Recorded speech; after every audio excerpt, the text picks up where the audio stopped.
প্রচণ্ড তাপদাহে অতিষ্ঠ জনজীবন। সকাল থেকে পড়তে থাকা পারদের তাপে হাঁসফাঁস করছে সারা দেশ।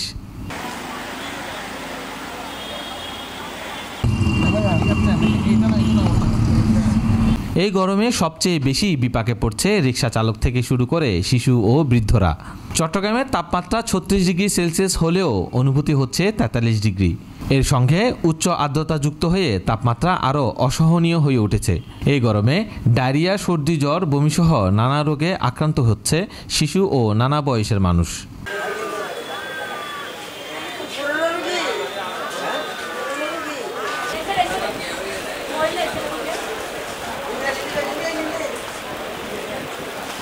চট্টগ্রাম মেডিকেল কলেজ হাসপাতালের শিশু বিভাগে প্রতিদিনই বাড়ছে রোগীর সংখ্যা।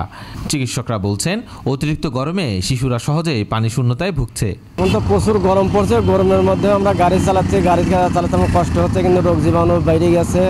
এখন আমরা পেটের দায়ে রাস্তার বাইরে হয়েছে। এখন আল্লাহ যদি বিধায় যদি আমাকে একটু মেহরবানি করে, বৃষ্টি হয়, তাহলে আমরা একটু শান্তিভাবে একটু গাড়ি ঘোড়া চালাতে পারবো। একটু সমস্যা হয় আর কি, বুঝছেন, একটু অস্থির লাগে গরম খায়, ওইটাই স্বাভাবিক। এই তীব্র গরমে নিজেকে সুস্থ রাখার সবচেয়ে কার্যকর উপায় হলো প্রচুর পানি পান করা এবং ঠান্ডা পরিবেশে অবস্থান করা।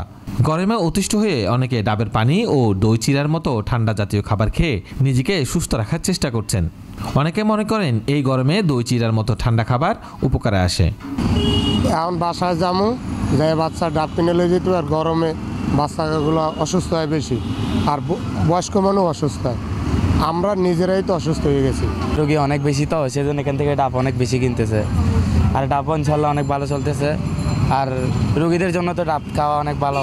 এই গরমে শুধু শিশুরা নয়, বয়স্কদের দেখা দিচ্ছে হিট স্ট্রোক, দুর্বলতা ও উচ্চ রক্তচাপজনিত সমস্যা। এই গরমে বাইরে বের হওয়াই মুশকিল।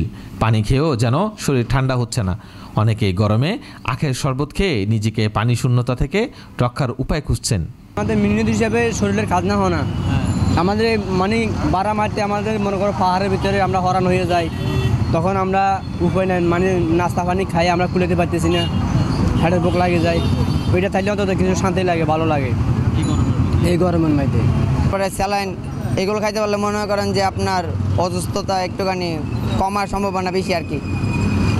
মানে যে রোদ, মানে এই রোদে মনে করেন যে আপনারা যদি খাইতে পারেন স্যালাইন, ঠান্ডা পানি বেশি বেশি খাইতে পারলে, তাহলে মনে করেন যে রোগটা একটু কম হয় আর কি, ডায়রিয়া মেরিয়া। চিকিৎসকরা বলছেন, এই সময়টা যতটা সম্ভব ছায়াযুক্ত স্থানে থাকা, শরীরে পানি ধরে রাখার জন্য তরল খাবার খাওয়া এবং স্বাস্থ্যবিধি মেনে চলাই একমাত্র উপায়। তবে তাপদাহ আরও কয়েকদিন স্থায়ী হতে পারে বলে জানিয়েছেন আবহাওয়া অফিস।